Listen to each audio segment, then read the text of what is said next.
Let's do some relaxing art on mixed media paper. So this is one of my favorite techniques to do lately. I call them the neurographic brainstorm blobs or scribble blobs. And these are bright, colorful, really fun to make. Take your pencil and make a scribble on the paper. I'm actually going to do several small scribble blobs today. So just to mix things up, this is a really great sketchbook exercise. You could do this on a smaller piece of paper. Sometimes I'll do these neurographic blobs on watercolor paper. I tend to use acrylic markers for the next step, which is the coloring in of the shapes, as you see here. And mixed media paper is great.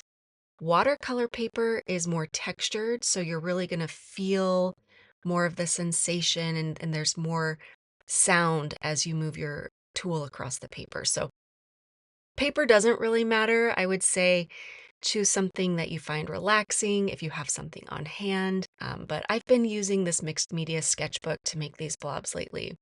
Anyway, that was a long spiel about paper. So as you can see, I'm coloring in the shapes here using a variety of bright colors.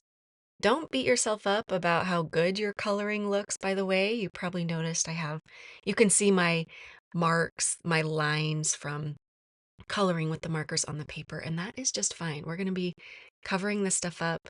This is also a great way to relax. We're not as concerned with how it looks.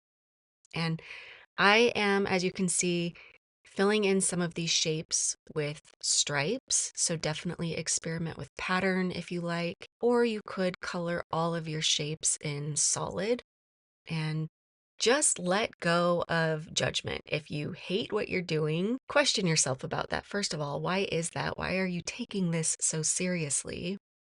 And then just start over. You can always start over. You can always do another one.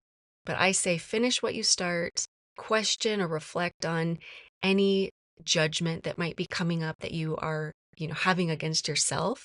This should be fun. This should be relaxing. Now I'm taking just a regular Sharpie permanent marker and outlining, or I should say tracing over those initial pencil lines. So I usually use an acrylic marker to trace over the pencil lines when I do this technique, and I wanted to try the Sharpie permanent marker. It works fine. When I went in right after this to round out the intersecting lines and to round out the edges, the marker, as you can see right there, it drags on the paper. It's not as smooth. At this step, as I was just saying, when I'm rounding out those edges and those intersections, I went back to an acrylic marker. It's just smoother across the paper. The Sharpie, again, it was kind of dragging and I didn't love how it felt. It was taking me out of the moment. So that's also an element here. Use the tools that feel good to you. You could color your shapes in with colored pencils, watercolors, crayons. I've just been hooked on acrylic markers lately. Now, as the final step, I'm taking a white gel pen and adding some really simple line doodles on the shapes. So I've got the simple rings and these curved lines. And I'm going to stick with those two doodles and put them on each of these little mini blobs throughout the paper. I'll leave some of the shapes open so you just see the solid color there. And I'm just doodling until I feel really good about this.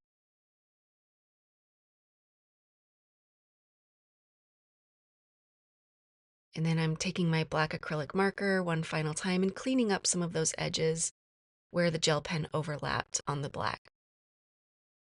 So this is just really fun and satisfying. I think this is cute, vibrant, makes me happy. Thanks for watching.